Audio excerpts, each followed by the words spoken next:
I'm sorry for this long preamble, but I need to put this test into some kind of context. A month or so ago I bought a Panasonic V750 camcorder. This was to supplement a TM300, which is the camcorder I've been using for recording a lot of these videos. The TM300 has a microphone input, allowing me to use a simple shotgun microphone straight into it, and I've been using a Rode NTG-2 quite happily. It gives nice mono clean signal output and ideal for interviewing in the field, saves having to cart around a separate recorder. The TM300's limitation is that of its video quality. The actual picture quality is not great.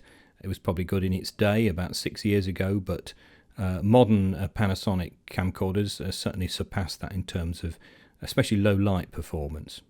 So about a couple of weeks ago I bought a V750, one of the latest small camcorders from Panasonic. Since this thing had a microphone input, I thought I could use it to do exactly the same things as I've been doing with the TM300, but just with better picture quality. But I was very, very disappointed to find out that the audio quality on the V750 is absolutely atrocious. I have raised this point with Panasonic UK and got a rather nebulous response that suggests that, well, audio quality is subjective, so some people might think a sound is fine and others don't. The question is this abnormal as far as this particular camcorder design is concerned? If I go onto YouTube and look at people demonstrating this camcorder, none of them use an external microphone, but I do notice there's a lot of hiss in the background of the soundtracks that just use the internal microphones, and I come to the conclusion that this is a generic problem. But there we are, that's my experience. Your mileage, as they say, may vary. So I've set up this little test here to allow me to compare the audio quality recorded through the external microphone input on the old TM300 with the new V750, at the same time as comparing it with direct recording from the microphones to a high quality audio recorder. As it's always possible that what I perceive as being really poor audio quality is just due to a very poor headphone driver, I've also put on this video the soundtrack actually as recorded onto the files on the two devices. See what you think. Okay, we're going to start this test off by listening to the sound of both the NTG-1 and NTG-2 microphones. These two microphones, we can see in the photograph here of the overall rig, have identical capsules. One is phantom powered only and the other one is phantom powered or can use an internal 1.5 volt battery.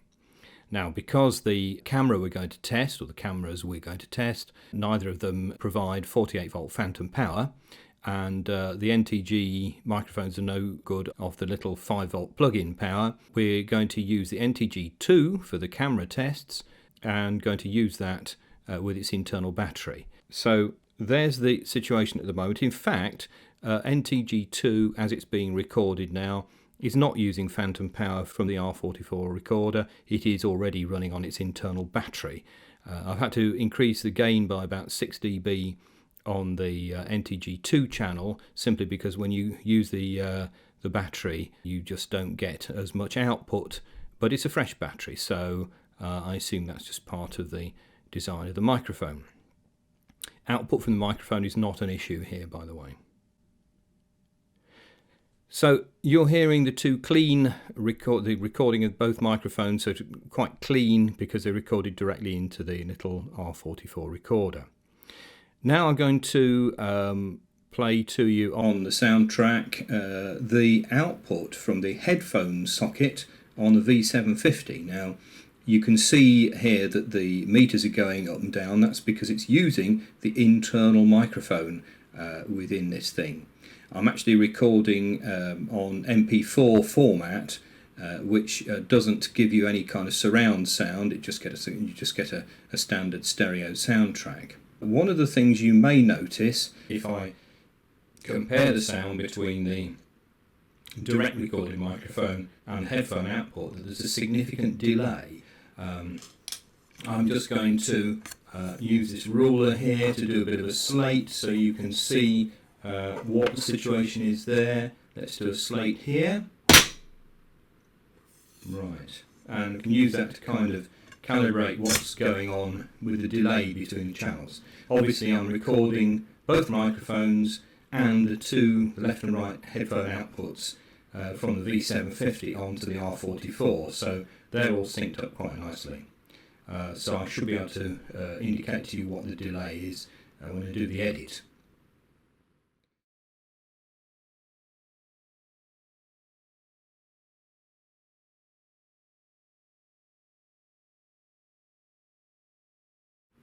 Now the next thing I'm going to do is to rearrange the cable from the NTG-2 microphone and put it into the microphone input of the V750. So I'll just blank out for a few moments while I replumb the wiring. Okay, so I've plugged in the microphone, and you notice first of all that it's quite sensitive here.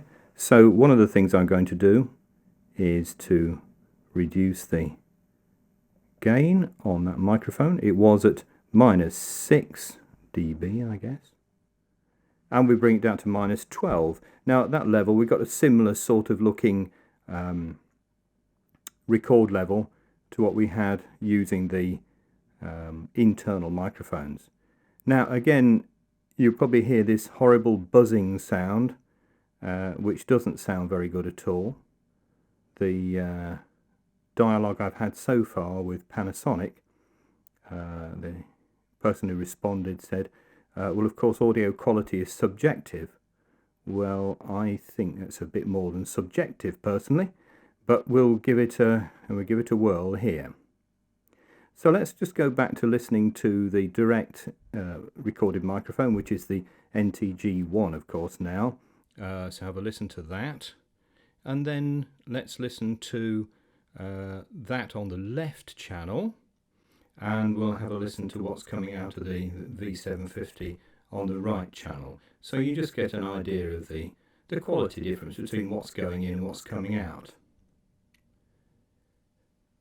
And of course, just in case people might think that the problem here is the headphone driver, maybe that's thought I was being poor, let's listen to the output from the file that's actually been recorded here.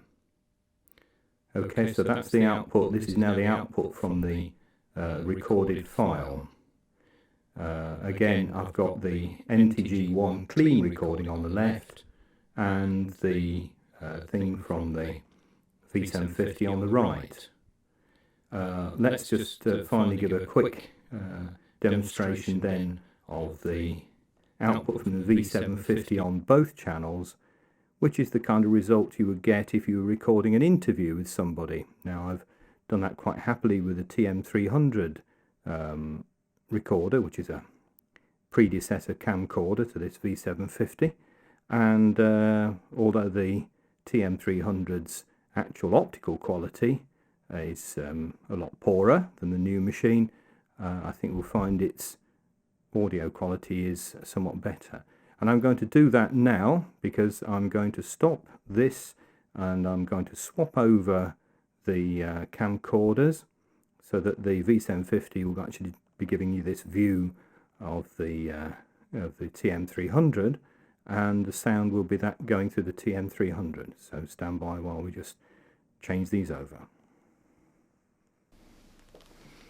Right, so now we've got the thing plumbed so that the NTG-2 is going into the TM300 microphone input, and again you're hearing the headphone output from the TM300, and this you're hearing now is again the NTG-1 on the left and the NTG-2 on the right. So the NTG-1 is direct recording into the little recorder, and the NTG-2 on the right, what you're hearing is the sound coming out of the headphone monitoring output of the TM300. So that's pretty clear as far as I can hear, and quite a reasonable level. Now what I'm going to do is to let you listen to the sound coming from the file that's been recorded on the TM300, just to distinguish that from the headphone output. So see what that sounds like. So this is the sound recorded actually onto the file. So I'll be bringing that back during the edit. And now finally I just want to make a point that whereas on the V750 there's an enormous delay between the headphone monitor output and the microphone input, on the TM300, if I put the NTG1 direct recorded to the recorder on the left and the NTG2 going through the camcorder onto the right, again we can demonstrate this with a quick clapper there. Here we go. Now for synchronization, and I think you'll notice that there's basically no delay between the input and the output. While we're at it, let's just pull out the remote microphone from the TM300 and just listen to the sound from its own microphone. Now I'm on the back of the microphone here, so probably a little unfair, but I'm just sort of talking now over the top of the microphone to get a bit better level there. The microphone's actually built into the recorder, but it's absolutely clear without shadow of a doubt that there is much less hiss and noise in this microphone than there is in the V750. And also one final point is that when you plug the microphone in, let me re-plug that microphone,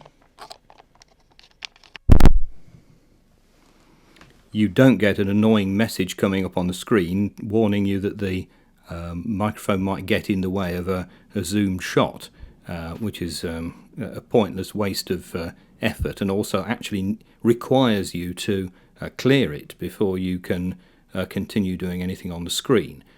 So if the microphone plug comes loose while you're doing a shot, this throws up all sorts of rubbish across the screen, something you could really do without. So the V750 is a very poorly thought out piece of equipment, I think. That's the demonstration. So that's what the company thinks is a subjective difference of audio between the two. I'll let you decide.